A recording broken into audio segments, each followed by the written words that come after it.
All right, so I'm back again with Karen White of Divine Time Astrology. Her website is divinetimeastrology.com.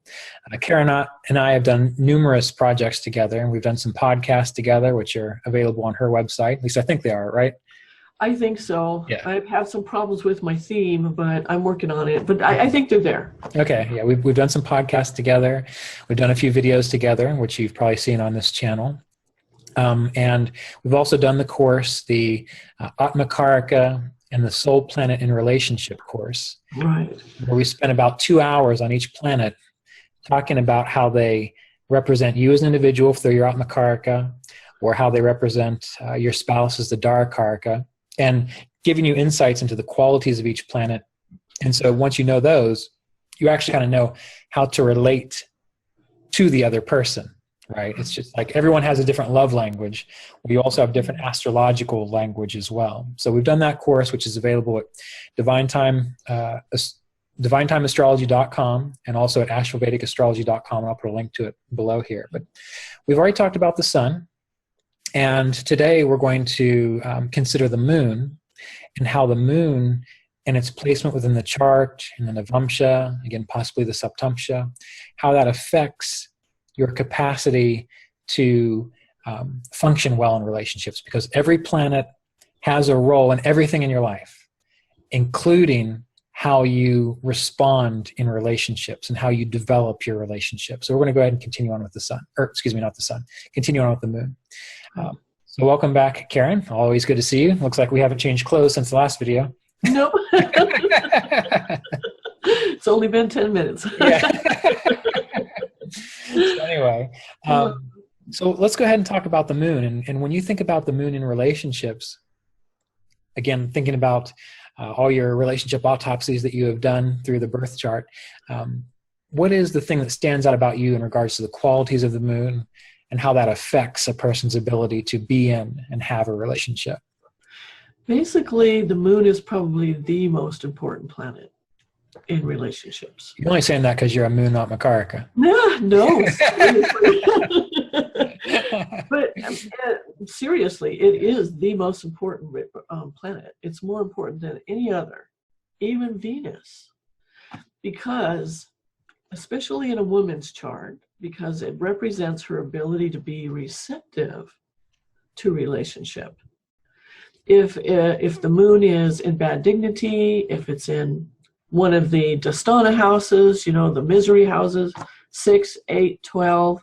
If it's afflicted, then what it means is that her ability to be receptive to relationship, to attract it, to magnetize it to her, is hampered. Mm-hmm. There's interference, and it can be pretty big interference. Mm-hmm. Now, at the same time, though, I want to say, usually Moon Rahu is like the very worst possible combination you can have for the ability to be in relationship. Okay. And I have to say, in my practice, I have seen couples where both the man and the woman have Moon Rahu. And they're together. Well, with and that, they've been together for a while. Yeah, well, let's get the coroner out. Right, the coroner. So number one, you know, making a statement that having Moon and Rahu often causes a lot of difficulty in relationships. That's a pretty big statement because people are going to have that quite often. Right. And I understand where you're coming from. So let's address that first, then we'll get to why having them both together might make that work. So in your experience, why is that such a problem, the Moon Rahu combination? Well, just because of the way Rahu affects the moon. First of all, any planet that's with Rahu means that planet's under construction. Okay, under construction. That's being developed this lifetime. Right. So it tends to represent like a person who is not able to use their mind in such a way that helps them to get what they want in life. Okay. Pretty much, because Rahu looks down, mm-hmm. and the moon looks all around, right, and uses the imagination. Mm-hmm. So when Rahu is involved, Rahu is like Saturn in a lot of ways, in that he brings up fears, a lot of fears, and Not even like Saturn is fears about known things that can happen, things that can really actually happen in real life. Right. Rahu it makes a person super sensitive. Okay. To in a way that's not helpful to them. Okay. You know, and when it comes to relationship, like they'll read into things too much in a negative way. Mm-hmm. So their maybe their imagination might be a little too well developed, or not might be a little out of control. Is that kind of what you're getting at? Like that might cause well, they're not able to use the imagination in the sense of imagining something better. Okay. How things can go better. It's because Rahu is looking down. Rahu is like looking at the negative things and bringing up shadow stuff. Mm-hmm. For both people, really. Right. And so, like, for instance, I think this is maybe a good example, is the woman can have a dream that her partner treated her poorly in the dream, or the partner is doing something bad. Mm-hmm. So she wakes up, right, and she's mad at her partner. Right. I've done this. Okay. Okay. Anyway, and like she'll believe it on some level. So that's like a kind of a misuse of the imagination. Mm-hmm. And with the moon and Rahu, though, since the moon is with Rahu, that planet is under development, like under construction, as you put it. Yeah. And the moon represents our emotional capacity for contentment and feeling sort of strong within ourselves emotionally. Yeah. With stability. With Rahu, maybe that can show a tendency to need to learn to be emotionally strong and resilient in relationships, and again, not read too much into things. Is that what you're getting at here? Yeah, and also too, when Rahu's with the moon, it means the person has a harder time channeling their thoughts through their heart. Right. First, there's like a disconnect between the head and the heart, which is why I always recommend doing things like stream of consciousness writing, yoga, meditation, that kind of thing, in order to develop that moon. These things develop the moon. Right. And, the moon, again, since it's our emotional nature, like the better supported our moon is in our chart, the more emotionally centered we tend to be.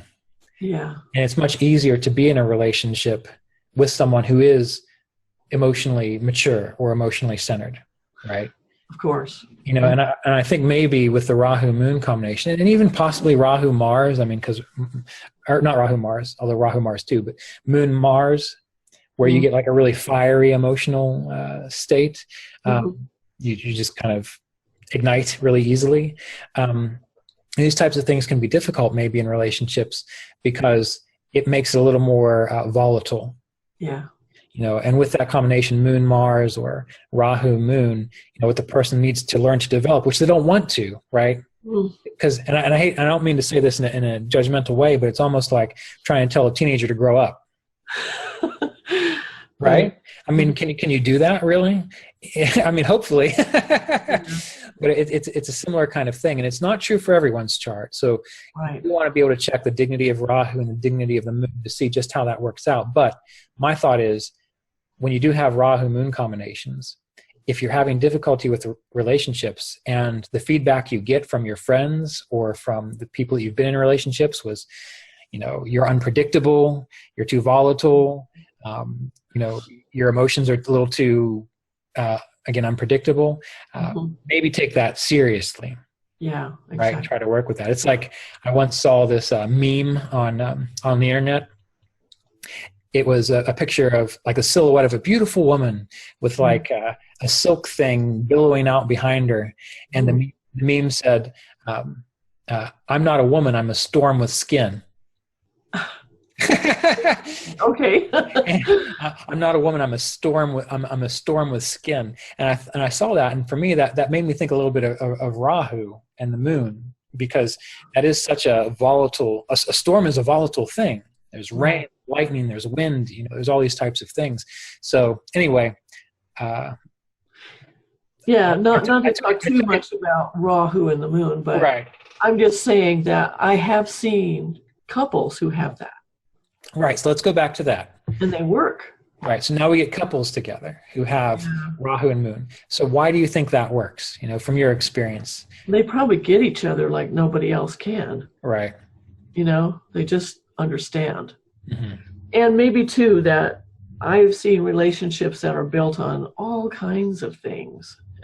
You can be married for any number of reasons. Mm-hmm.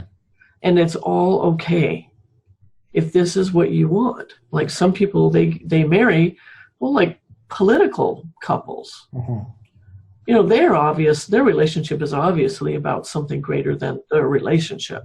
Mm-hmm. That's just one example. And so, if it works, it works. I mean. Well, the thing you brought up about they get each other. Yeah.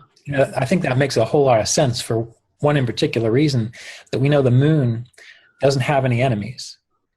Mm. And that any planets that are influencing the moon, the person tends to resonate with or understand or appreciate. So if you get a moon Saturn together, yes, or moon Rahu, yes, that can make them, with the sight looking down, more problem-centered in a way. Mm-hmm. If you get one moon Saturn person with another moon Saturn person, they're going to be like, can you believe the state of the world?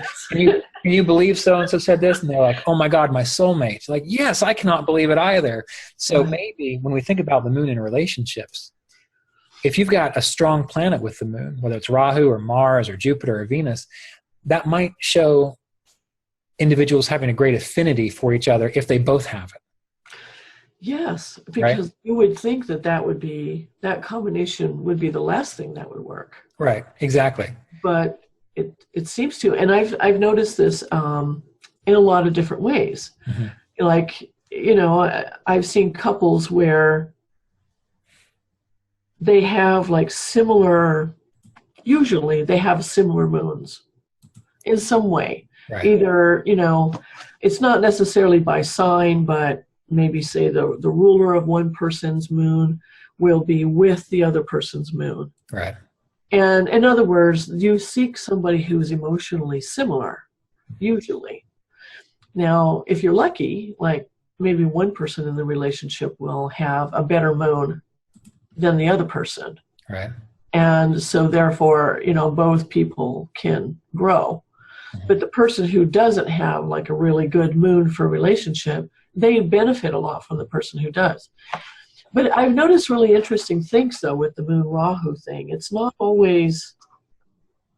at one time I would have said, gosh, no, this person can't have a relationship. Mm-hmm. But I've changed that because of just what I see all the time doing this full time. Mm-hmm. And people have all kinds of relationships. Right. And Moon and Rahu can be a very alluring combination. Yeah. Because it's mysterious. Right. It makes a woman seem more feminine. Exactly. And that's, just like Rahu and the sun can make a man seem more masculine. Well, and that, and in both cases, the sun needs to be worked with and the moon needs to be worked with. But to many people, that can seem very alluring, because Rahu amplifies that. Totally. So you're right. It doesn't have to not make relationships. I've known people, like you said, who have Rahu moon. It's like they're always in a relationship. They're not always in a long-term relationship, but it seems like they're almost always in a relationship because of this kind of alluring factor from the woman's side, Rahu moon, and from the men's side, Rahu sun. He's going to attract women, or he's going to attract women who really respond to that amplified solar energy. So there's a lot to that there.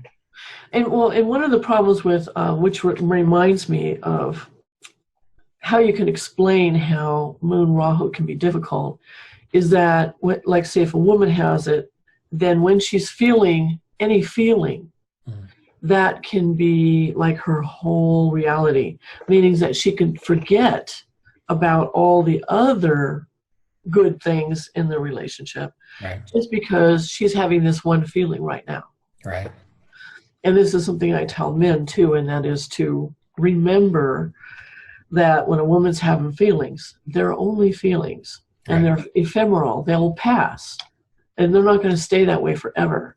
So don't buy into it. Like when she's saying, things like, I think we should break up because I feel this is what I'm feeling.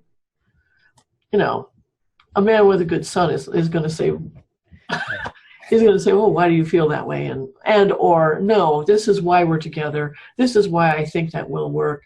This is what a good son will do, which is great, which really helps that woman. But this is the problem with the Moon Rahu thing, is that the feeling, whatever you're feeling at the moment, becomes the whole of reality. Right. And it's important to remember that this could be Rahu Moon conjunctions. It could be Rahu in the 4th house from the moon, because the 4th house from the moon is also very important. Or just Rahu in an angle from the moon, because what you just described about people just being caught up in the moment of the feeling, that can happen in a man's chart too. I mean, if you get Rahu with the moon or Rahu on an angle from the moon in a man's chart, that can be a very similar thing, where he's feeling one way, and it might not be to the extreme, but it's almost like that's all he can focus on, is that feeling right then and there. And like you said, since it's Rahu in the moon, it will eventually pass, or since it's the moon, it will eventually pass. So it is prominent in a woman's chart or a feminine individual's chart, but we do need to see that it's also applicable to men's chart. Well, I was listening to Eckhart Tolle. This is either Tolle or Tolle. I've heard it pronounced 2 different ways. The other day, and enjoying it, just really liking it, just liking what he has to say and his funny way of laughing and stuff like that. And so I became curious, and I looked him up. I wanted to see his chart, of course. Yeah. He has Rahu with the moon. The moon is in Taurus, of course. I mean, well, he had some good moon. He had some serious emotional problems earlier on, though, right? He did, yeah. It was interesting to hear his story. Yeah. But the moon Rahu, too, can represent a person who has the capacity to develop greatly spiritually. So, and they can be very psychically sensitive and etc. Right. Yeah. To the moon. Yeah. So, other parts about the moon that come to mind for me is, again, kind of sticking with this idea of whatever is with the moon or strongly aspecting the moon, that really can define what a person is comfortable with. So when we're looking at relationships, what I've often found is that when there are more problems in a relationship, it's typically because the planets that are impacting one person A in the relationship versus the planets that are impacting the moons in person B's chart, that they're different. In the sense that, let's say we get Mars aspecting the moon in person A's chart. So they're going to be more fiery, they're going to be more Martian, they're going to be more energetic, they're going to be more about taking initiative and kind of like fighting and passionate.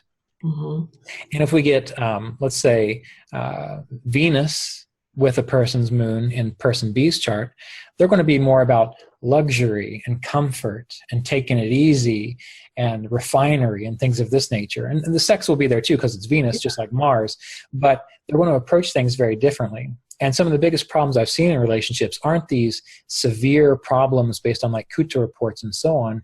It's that the couple can't understand each other because they've got radically different influences on their moon. Right. Like, did you follow? Yeah, I understand. Yeah, I know what you're trying to say. So, I think really when we're looking at the moon in relationships, aside from what the moon will represent, it's very important to look at person A's chart and person B's chart and say, okay, person A has the moon with Saturn.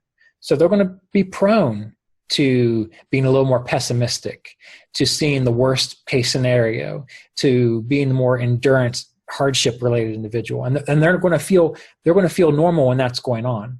Right. Versus person B, who's going to have moon and Jupiter, who's going to feel more normal when they're wealthy, when things are going well, when they're able to be jovial. And you get these two people together, and the problems occur because one person says, what are you so happy about? Something's just about to go wrong. And person B or the other person says, what are you so sad about? There's so many opportunities in the world.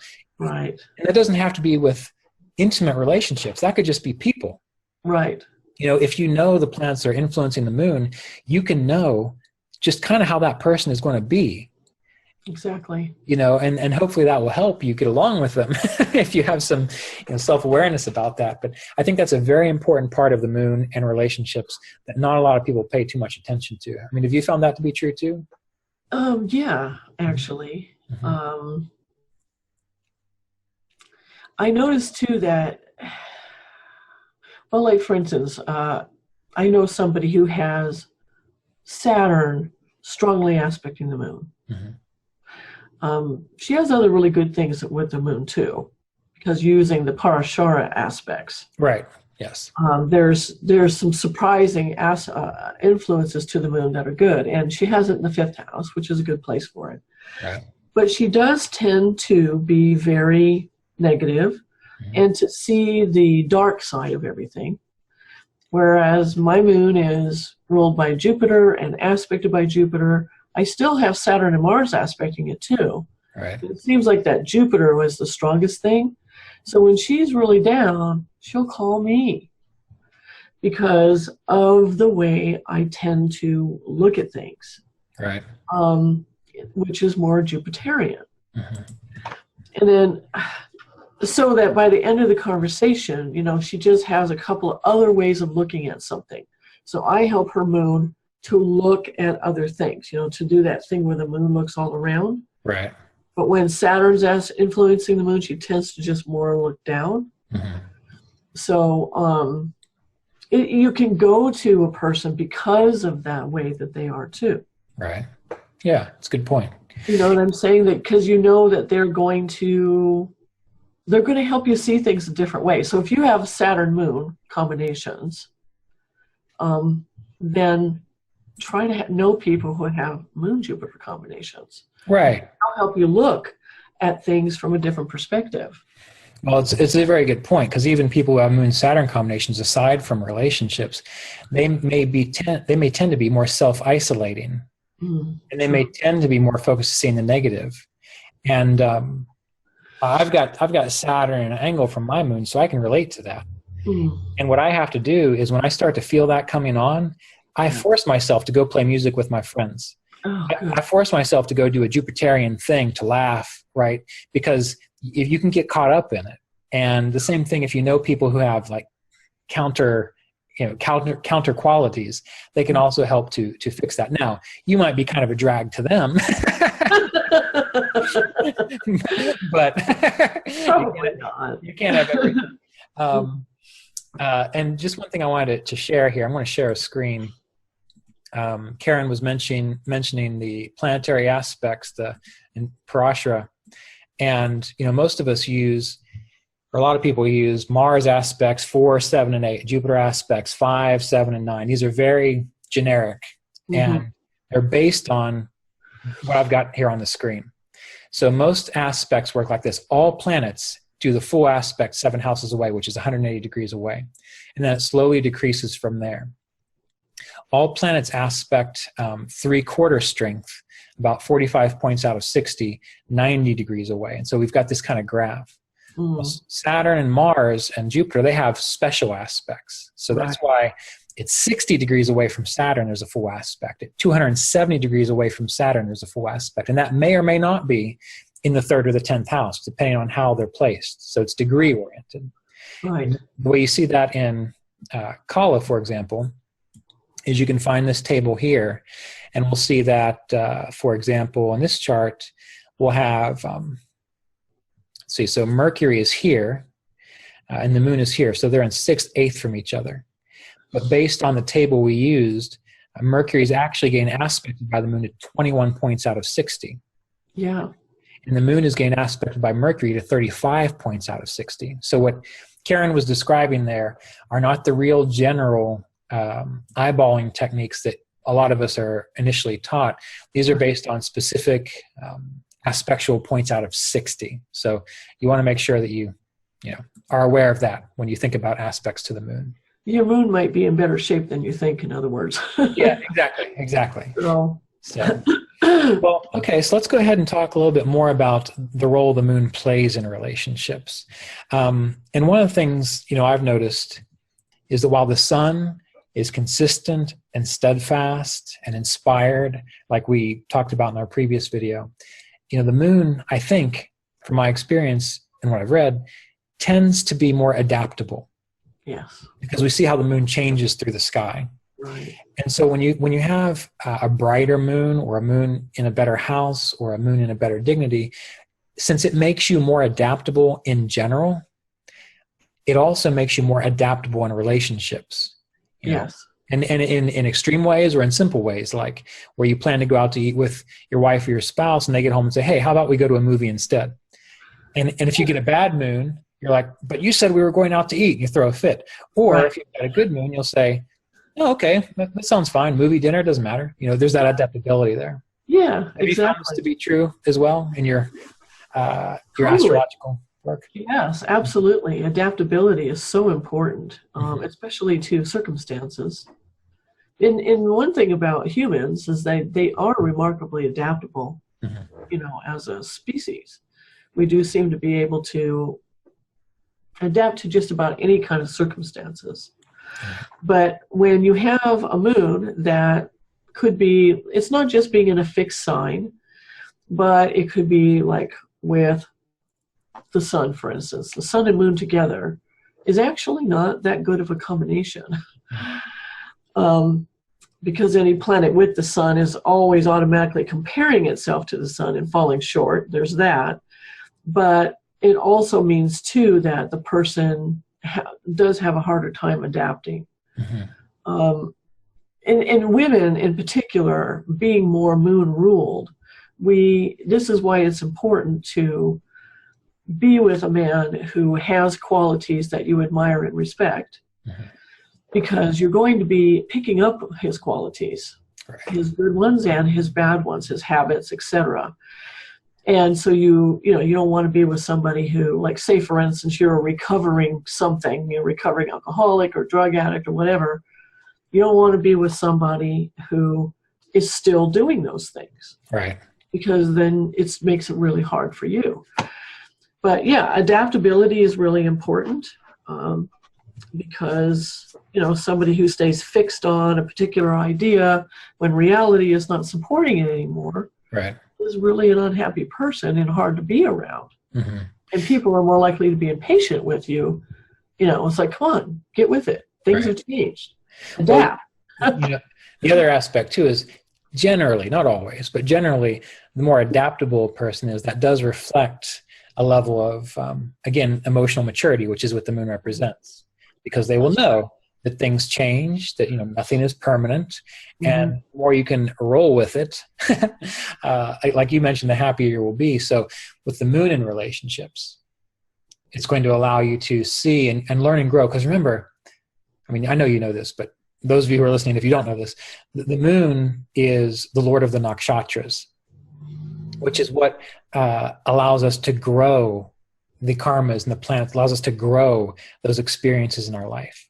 And so with the greater strength and capability to the moon, that shows more adaptability to help grow through changes. Exactly. And also receptivity. Receptivity, right. To opportunity. And you're not locked into a particular thing. Right. And we've all known people like that. Right. They have just a tunnel vision. And so therefore they're not aware, and they keep doing things the same way forever and ever, even though they don't work anymore. And they're like, yeah, but this is the way I do it. But it's not working. Yeah. So you might want to change that a little bit. But no, that's the way I do it.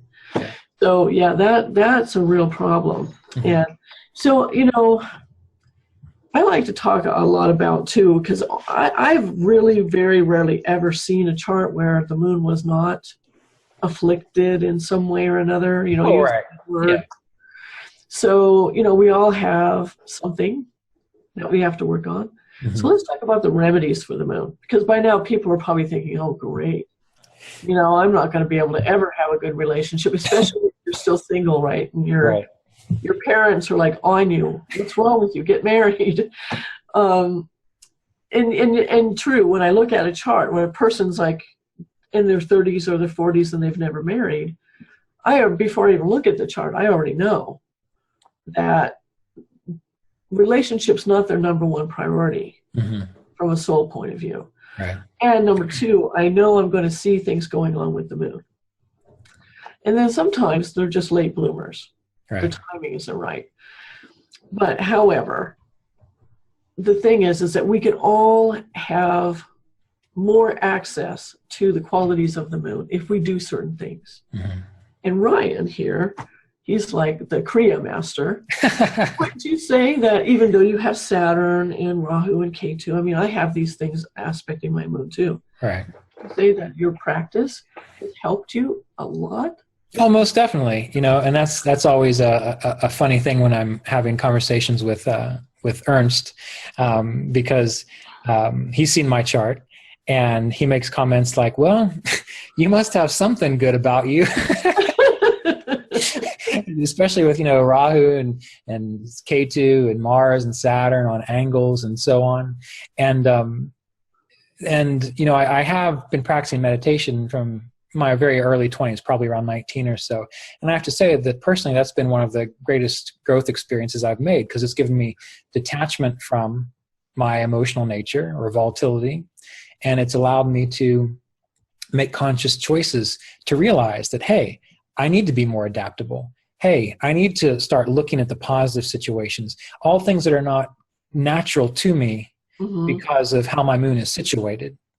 I mean, I do have a good Jupiter aspect in the moon from the 12th house, though, so it's a hidden thing. So behind the scenes, I'm actually a pretty nice guy.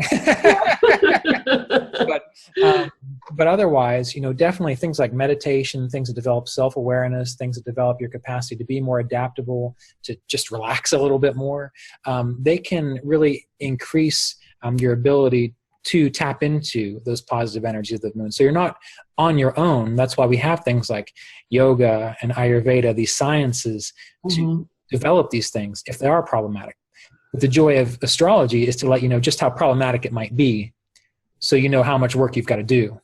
Right. Right. And some of these things can be really pleasurable. And what I've noticed too, because I have a background of being involved in the 12-step programs. Right.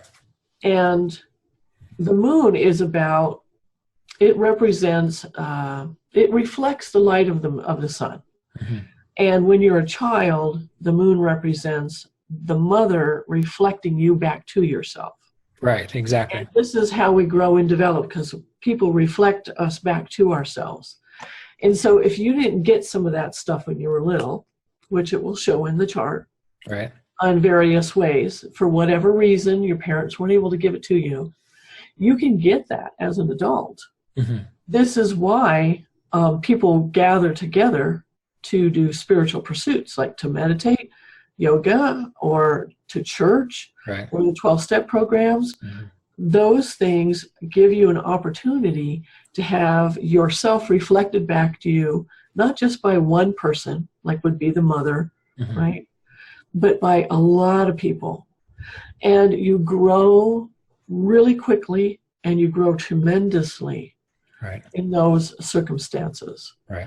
So if you tend to isolate yourself, and, you know, Moon, Saturn people, I have Saturn aspect in my moon too, you do feel comfortable alone, right, for a lot of reasons.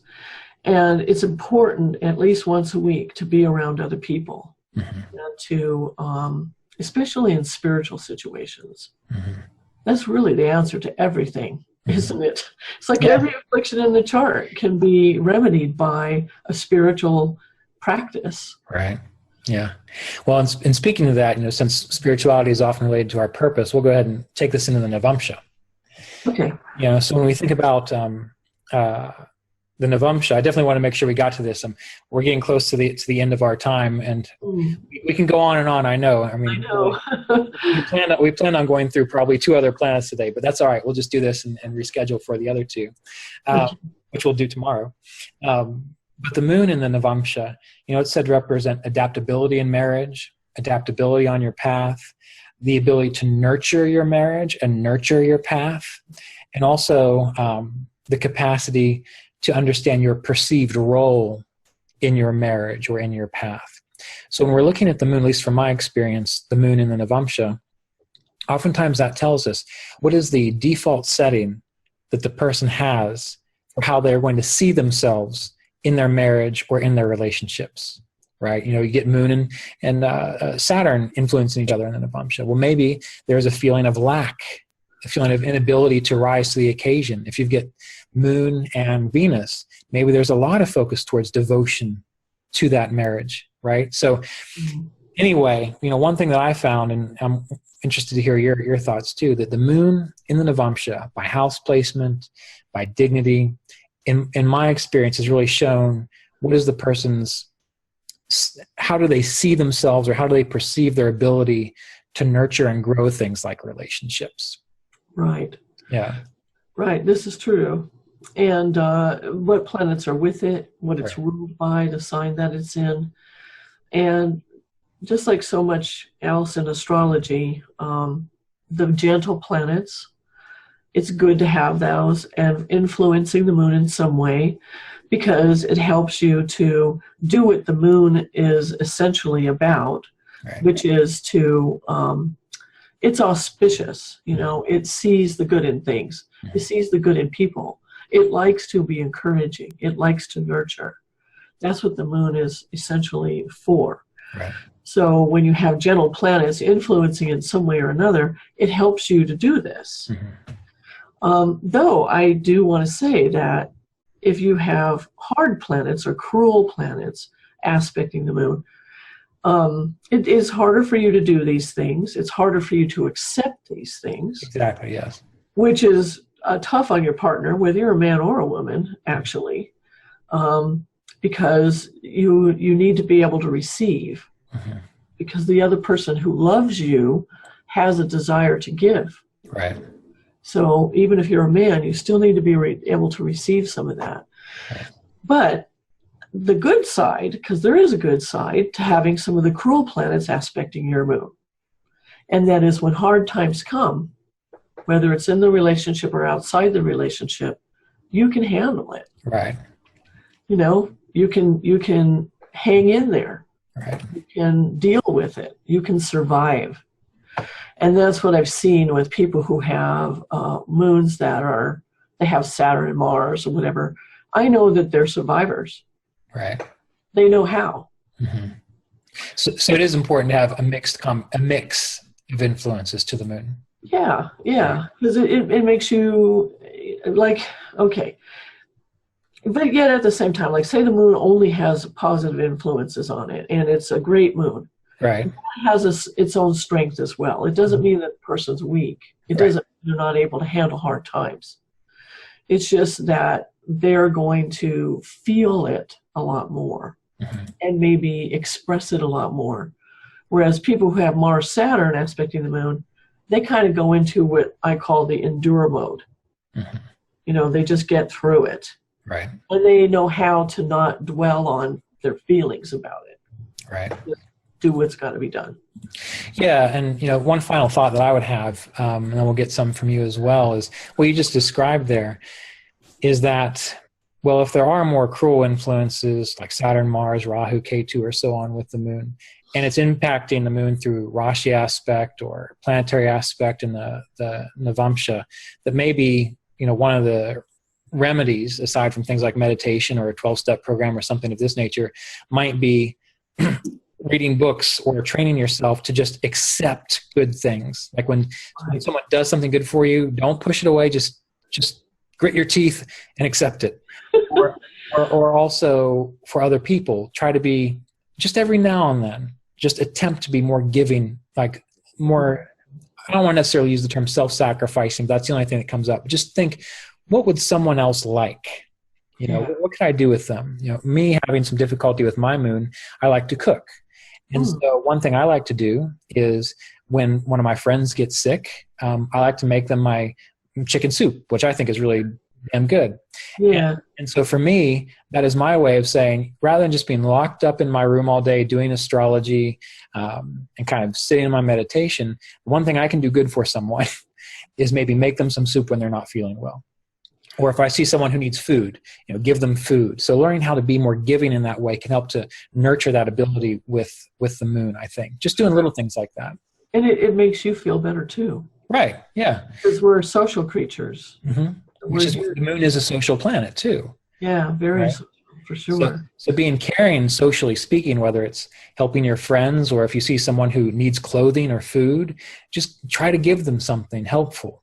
You know, that can really help to nurture that moon if you have difficulty with the moon in your navamsha. So, and otherwise, you might just do it anyway. But do you have any, you know, final thoughts on? Final thought, well, I was thinking when you were talking was that because the moon is the part of us that's receptive to things, developing a relationship with the divine, cultivating it, devoting yourself to it, however you understand it, helps you to receive. It increases your capacity to receive. Because if you give the divine just a little crack to come in, believe me, you're going to be stretched in your ability to receive because he just goes crazy. Yeah. Like, oh yeah, great, here's another person, you know, I can. Right. And you just increase your capacity to receive more and more, or you can just keep it like a notebook. You write down all the ways that you're receiving throughout the day. And that actually increases your capacity to be magnetic and to bring more to you, including, you know, a relationship. Right. Sure. Yeah, excellent. Well, I think we've covered some good ground here today. So thank you again for being with me, Karen. Absolutely. It was fun. Yeah, we'll do it again. I want to tell people that I do have a free download you can get about my 6 favorite relationship resources. And that's on your website, right? DivineTimeAstrology.com. Yeah, and we could also put a link maybe underneath the video. We'll put a link down there. So so there's just ways. In other words, you're not stuck with your chart. Right. There are ways to grow. Thank goodness. Yes. Excellent. All right. Well, we'll see you again in a bit. We've got Mars, Mercury, Jupiter, and Venus and Saturn to go through. Oh my goodness. So stay tuned, and Karen White and I will be back maybe in a day or a week. Well, it depends on how long it takes me to chop up these videos and edit them. So be well. Take care. Bye.